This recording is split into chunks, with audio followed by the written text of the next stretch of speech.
ರಾಜ್ಯದ ಕಾಂಗ್ರೆಸ್ ಸರ್ಕಾರ ಅಲ್ಪಸಂಖ್ಯಾತರನ್ನು ಯಾವ ರೀತಿ ದಮನ ಮಾಡೋಕ್ಕೆ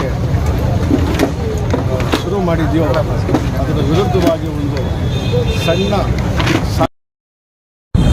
ಅದಕ್ಕೆ ವಿರುದ್ಧವಾಗಿ ಇವತ್ತು ನಾವು ಸಭೆಯನ್ನು ನಮ್ಮ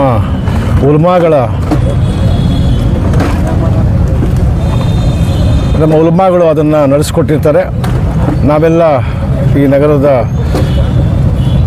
ಸಮಾಜದ ಕಾರ್ಯಕರ್ತರು ಹಾಗೂ ನಮ್ಮ ಯುವಕ ಬಂಧುಗಳು ಈ ಕಾರ್ಯಕ್ರಮನ ಇವತ್ತು ನಡೆಸಿಕೊಟ್ಟಿರ್ತಾರೆ. ಇವತ್ತು ನಮ್ಮಿಂದ ಮುಸ್ಲಿಂ ಸಮುದಾಯದಿಂದ ಒಂದೇ ಒಂದು ಸಂದೇಶ ನಾನು ಕಾಂಗ್ರೆಸ್ ಪಕ್ಷದ ರಾಜ್ಯ ಹಾಗೂ ರಾಷ್ಟ್ರ ಮಟ್ಟದ ನಾಯಕರುಗಳಿಗೆ ಸ್ಪಷ್ಟವಾಗಿ ಇವತ್ತು ನಮ್ಮ ಸಮುದಾಯದ ಕಡೆಯಿಂದ ಒಂದೇ ಒಂದು ಸಂದೇಶ.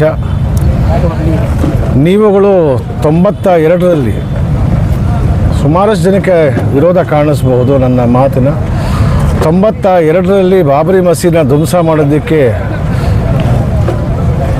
ತಂತ್ರ ರೂಪಿಸಿ ನೀವು ಮುಸ್ಲಿಂ ಸಮುದಾಯವನ್ನು ಯಾವ ರೀತಿ ನೀವು ನಿಮ್ಮ ಪಕ್ಷದಿಂದ ಕಾಂಗ್ರೆಸ್ ಪಕ್ಷದಿಂದ ನೀವು ದೂರ ಇಟ್ಟಿದ್ರೋ ಅದಕ್ಕೆ ತಕ್ಕ ಬೆಲೆ ನೀವು 2004ರವರೆಗೂ ಅನುಭವಿಸಿದ್ದೀರ.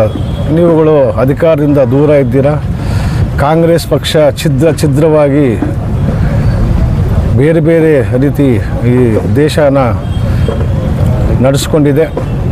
ಹಾಗಾಗಿ ನಾನು ಇವತ್ತು ಭಾರಿ ಸ್ಪಷ್ಟವಾಗಿ ಸಂಯಮದಿಂದ ಕಾಂಗ್ರೆಸ್ ಪಕ್ಷದ ಮುಖಂಡರುಗಳಿಗೆ ನಾಯಕರುಗಳಿಗೆ ಆಮೇಲಕ್ಕೆ ಅದರಲ್ಲೂ ವಿಶೇಷವಾಗಿ ಅಹಿಂದ ವರ್ಗ ಅಂಥೇಳಿ ನಾವೇನು 98ರಲ್ಲಿ ಕೋಲಾರ ನಗರದಿಂದ ಅಹಿಂದ ಚಳುವಳಿನ ಪ್ರಾರಂಭ ಮಾಡಿದ್ದೀವೋ ಅವುಗಳೆಲ್ಲ ತಾವುಗಳು ಅರ್ಥ ಮಾಡಿಕೊಂಡು ತಲೆಯಲ್ಲಿಟ್ಕೊಂಡು ಮುಂದಿನ ದಿನಗಳಲ್ಲಿ ಅಲ್ಪಸಂಖ್ಯಾತರ ಸಮುದಾಯದ ಜೊತೆಗೆ ಸರಿಯಾದ ನ್ಯಾಯ ನೀತಿ ಧರ್ಮದಿಂದ ನಡ್ಕೋಬೇಕು ಅಂಥೇಳಿ ಇವತ್ತು ನಮ್ಮ ಉಲ್ಮಾಗಳ ಮತ್ತು ನಮ್ಮೆಲ್ಲರ ಸಂದೇಶ, ಸ್ಪಷ್ಟ ಸಂದೇಶ ಅಂಥೇಳಿ ನಾನಂತೂ ಹೇಳಲಿಕ್ಕೆ ಇವತ್ತು ಬಯಸ್ತೇನೆ.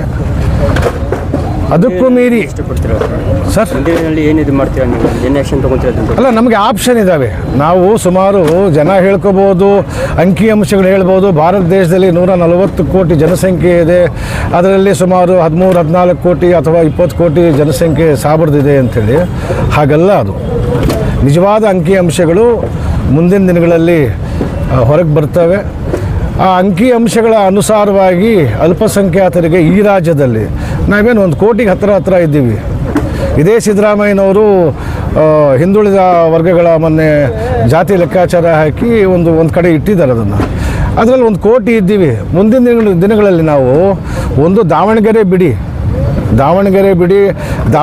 ಬಿಟ್ಟಾದ ಮೇಲೆ ಮುಂದಿನ ದಿನಗಳಲ್ಲಿ ನಾವು ರಾಜಕೀಯವಾಗಿ ನಾವು ರಿಸರ್ವೇಷನ್ ಕೇಳ್ತೀವೋ ಆಗ ಎಲ್ಲ ರಾಜಕೀಯ ಪಕ್ಷಗಳು ಸಾಬ್ರಿಗೆ ಆಗಲಾದರೂ ಸಾಬ್ರ ಹಿತವನ್ನು ಕಾಪಾಡೋದಕ್ಕೆ ಬರ್ತಾರೆ ಅಂಥೇಳಿ ನನಗಂತೂ ಅದು ಸ್ಪಷ್ಟವಾಗಿ. ಯಾಕೆಂತ ಹೇಳಿದ್ರೆ ಸುಮಾರು ವರ್ಷಗಳಿಂದ ರಾಜಕೀಯ ಸಾಮಾಜಿಕ ಈ ನೀತಿಗಳನ್ನ ನಾವು ನೋಡ್ತಾನೇ ಇದ್ದೀವಿ. ಹಾಗಾಗಿ ನಾನು ಹಿಂದೆ ಈ ಕೋಲಾರ ನಗರಸಭೆಯಲ್ಲಿ ಅಧ್ಯಕ್ಷನಾಗಿದ್ದೆ. ಇಲ್ಲಿನ ನಾಡಿ ಮಿಡಿತ, ಅದರಲ್ಲೂ ಸಾಬ್ರ ನಾಡಿ ಮಿಡಿತ ನನಗೆ ಭಾರಿ ಚೆನ್ನಾಗಿ ಗೊತ್ತಿದೆ.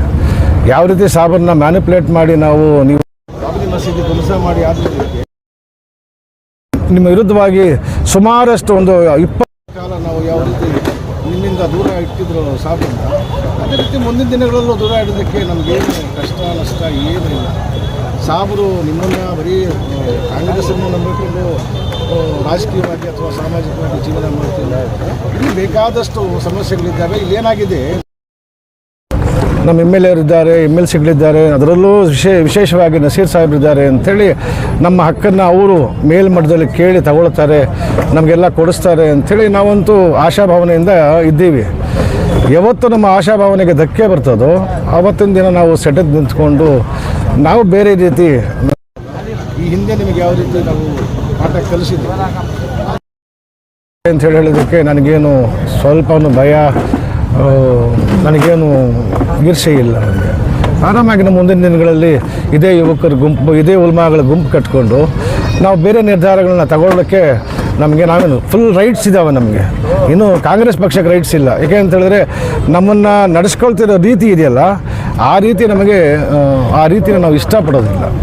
ಹಿಂದೆ ಏನಾಗಿದೆಯೋ ಏನು ಹೋಗಿದೆಯೋ, ಮೊನ್ನೆ ಏನು ಮಾಡ್ಕೊಂಡಿದ್ದೀರ ನೀವು ರಾಜ್ಯ ಮಟ್ಟದಲ್ಲಿ ಒಬ್ಬ MLC ರಾಜಕೀಯ ಕಾರ್ಯದರ್ಶಿಗಳನ್ನ MLA ಅದು ಯಾರು ಮುಖ್ಯಮಂತ್ರಿಗಳ ರಾಜಕೀಯ ಕಾರ್ಯದರ್ಶಿನ ನೀವು ತೆಗಿಬೇಕಾದ್ರೆ ಒಂದು ಕನಿಷ್ಠ ನೋಟಿಸ್ ಕೊಟ್ಟು ಅವ್ರ ಕಡೆಯಿಂದ ಉತ್ತರ ತಗೊಳ್ಳೋದಿಲ್ಲ ಅಂತ ಹೇಳಿದ್ರೆ ನಿಮ್ಮಂಥ ಮೂರ್ಖ ನಾಯಕರುಗಳು ಇನ್ಯಾರೂ ಇಲ್ಲವೇ ಇಲ್ಲ ಈ ಭೂಮಿ ಮೇಲೆ. ನೀವು ಶಿವನೂರು ಶ್ಯಾಮಶಂಕರಪ್ಪನವ್ರು ಬಿಟ್ಟಾಕ್ತೀರಿ ಅವ್ರನ್ನ. ಅವ್ರು BJP ಜೊತೆ ಕೆಲಸ ಮಾಡ್ತಾರೆ.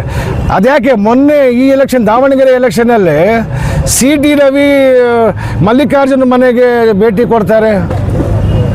ಇವೆಲ್ಲ ಈ RSS ನೀವು ಆ ಗೂಡ್ಸೆವಾದಿಗಳ ಥರ ನೀವು ಈ ಗೂಡ್ಸೆತನನ ಕಾಂಗ್ರೆಸ್ನವರು ನಡೆಸಬಾರ್ದು. ಅಹಿಂದ ಹರಿಕಾರ ಅಂತೇಳಿ ಏನು ಸಿದ್ದರಾಮಯ್ಯನವ್ರಿಗೆ ನಾವೆಲ್ಲ ಈ ರಾಜ್ಯದಲ್ಲಿ ಹೇಳ್ಕೊಳ್ತೀವೋ, ಒಂದು ಅವರು ಅಲ್ಪಸಂಖ್ಯಾತರು, ದಲಿತರು ಇವ್ರನ್ನ ಸರಿಯಾಗಿ ನಡೆಸ್ಕೋಬೇಕು. ಅದರಲ್ಲೂ ವಿಶೇಷವಾಗಿ ನಸೀರ್ ಅಹಮದ್ ಸಾಹೇಬರನ್ನ ನೀವು ಯಾವ ರೀತಿ ತೆಗೆದಿದ್ದೀರೋ ಮರು ನೇಮಕ ಅದೇ ರೀತಿ ಮಾಡಬೇಕು. 4ನೇ ತಾರೀಕುವರೆಗೂ ಕಾದರೆ ನೀವು 4ನೇ ತಾರೀಕು ಆದಮೇಲಿಕ್ಕೆ ರಿಸಲ್ಟ್ ನೋಡಿ ನೀವೇನು ಆ ಕಡೆ ಈ ಕಡೆ ಆಡ್ತೀರಿ, ಅಡ್ಗೋಡೆ ಮೇಲೆ ದೀಪ ಇಟ್ಟು ನೀವೇನು ಮಾಡ್ತಿದ್ದೀರಾ ಅಂತ ಹೇಳಿ ಅಂದ್ಕೊಂಡ್ರೆ ಸಾಬ್ರು, ಈ ರಾಜ್ಯದ ಸಾಬ್ರು ಏನು ಸುಮ್ಮನೆ ಬಿಡಲ್ಲ ನಿಮ್ಮನ್ನು ಅಂಥೇಳಿ ನಾನಂತೂ ನಿಮ್ಮ ಮಾಧ್ಯಮದ ಮುಖಾಂತರ ಇವತ್ತು ನಾನು ಕಾಶನ್ ಕೊಡ್ತಾ ಇದ್ದೀನಿ. ಇಷ್ಟು ಹೇಳ್ತಾ ನಾನು ನಿಮ್ಮ ಮಾಧ್ಯಮಕ್ಕೂ ಒಂದಷ್ಟು ನನ್ನ ಮಾತು कर्नाटक की हुकूमत के अमल के नजरिए से ऐसा पता चल रहा है कहीं मोहब्बत की दुकान में